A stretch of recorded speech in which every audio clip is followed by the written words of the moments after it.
Assalamualaikum warahmatullahi wabarakatuh.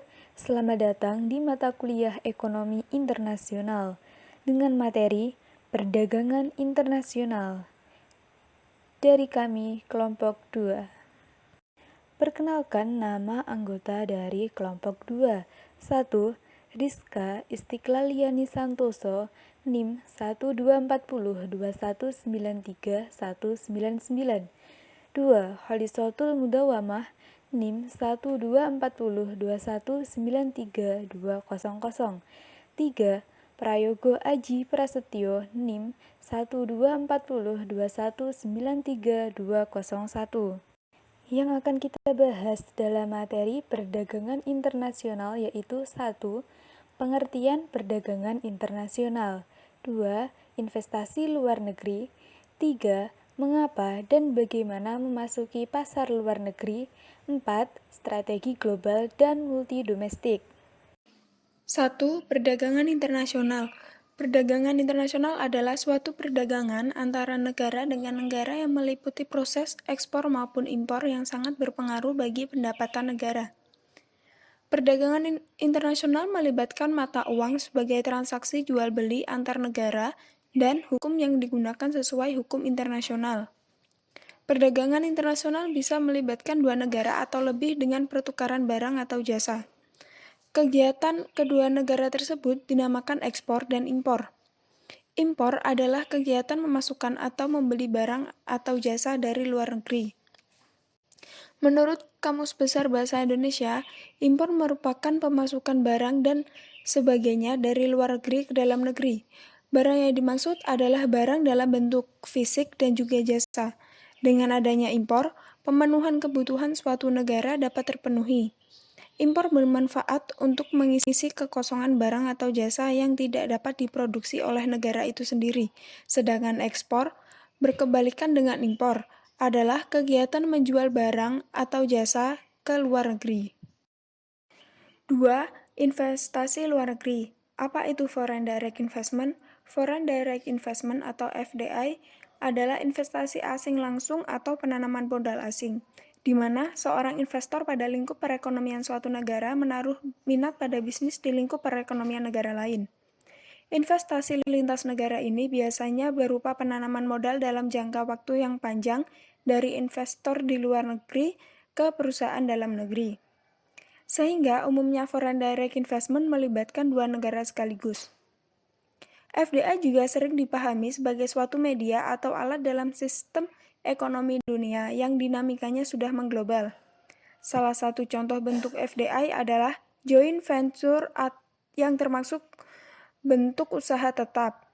Joint venture adalah perusahaan yang dimiliki bersama antara dua negara atau lebih. Perlu diingat bahwa foreign direct investment ini tidak termasuk dalam investasi yang dilakukan di bursa saham. Mengapa dan bagaimana memasuki pasar luar negeri? Perkembangan kondisi ekonomi yang ada saat ini menuntut kita untuk selalu update terhadap perubahan lingkungan yang terjadi, baik lingkungan internal juga lingkungan eksternal perusahaan. Lingkungan eksternal terdiri dari lingkungan ekonomi, hukum, sosial, dan budaya. Keberadaan lingkungan eksternal bagi suatu perusahaan tidak dapat diabaikan begitu saja, dikarenakan kesadaran pemasar untuk mengetahui perkembangan kondisi lingkungan eksternal yang akan ikut serta dalam mempengaruhi program pemasaran yang tepat. Jika berbicara mengenai strategi, maka kondisi eksternal nantinya akan mempengaruhi strategi yang akan dipergunakan oleh perusahaan. Sebuah perusahaan dapat memilih untuk memperluas luar pasar domestik untuk salah satu dari 5 alasan utama. Yang pertama, untuk mendapatkan akses ke pelanggan baru. 2. Untuk mencapai biaya rendah melalui skala ekonomi, pengalaman, dan peningkatan daya beli. 3. Untuk lebih mengeksploitasi kompetensi inti. 4. Untuk mendapatkan akses ke sumber daya dan kemampuan yang terletak di pasar luar negeri. 5. Untuk menyebarkan resiko bisnis di seluruh basis pasar yang lebih luas. Kondisi persaingan saat ini menyebabkan perusahaan harus ikut serta sebagai pelaku dalam perdagangan internasional jika ingin bertahan dan mendapatkan profit yang lebih. Keadaan ini kemudian harus direspon cepat dengan berbagai cara atau strategi dari perusahaan yang ada di tanah air yang pasarnya sudah jenuh dengan pasar nasional. Beberapa strategi yang dapat dipergunakan untuk memasuki pasar internasional antara lain: 1. Lisensi, 2. Ekspor, 3. Franchising, 4. Kontrak manufacturing, 5. International joint venture dan aliansi strategik, 6. Foreign direct investment. Dari berbagai strategi yang tersebut diurutkan berdasarkan komitmen, kontrol, resiko, dan potensi profit yang diperoleh oleh perusahaan jika menggunakan strategi tersebut. Semakin besar profit yang diperoleh, maka akan semakin besar pula resiko yang kemungkinan akan ditanggung oleh perusahaan. Oleh karena itu, sangat penting dilakukan pemilihan strategi yang tepat agar memperoleh manfaat sebesar-besarnya dari kegiatan perdagangan internasional. Strategi global dan multi domestik. Strategi global adalah strategi yang dilakukan oleh perusahaan untuk meningkatkan keunggulan bersaing dalam kondisi barang dan jasa bebas mengalir tanpa batas negara, mata uang yang berbeda, peraturan yang berbeda, kondisi ekonomi dan politik antar negara yang berbeda. Strategi global mengasumsi produk-produk yang lebih distandarisasi dan kontrol oleh kantor pusat.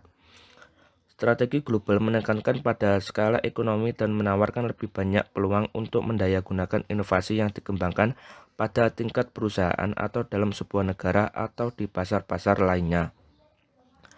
Kelemahannya yaitu strategi ini tidak responsif terhadap pasar-pasar lokal dan sulit dikelola karena kebutuhan untuk mengkoordinasi strategi-strategi tersebut dan mengoperasikan keputusan lintas negara.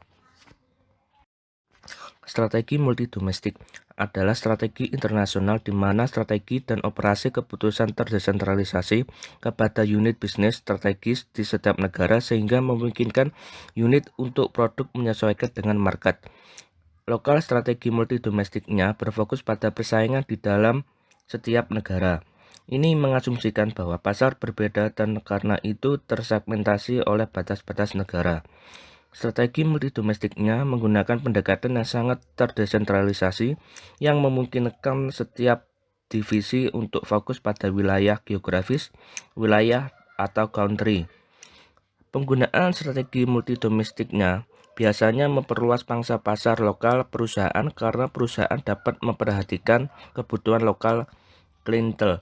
Namun penggunaan hasil ini strategi dalam berbagi pengetahuan kurang untuk perusahaan secara keseluruhan karena perbedaan di pasar, desentralisasi, dan strategi yang berbeda yang digunakan oleh negara setempat. Demikian yang dapat kelompok kami paparkan. Atas kurang lebihnya kami mohon maaf. Wassalamualaikum warahmatullahi wabarakatuh.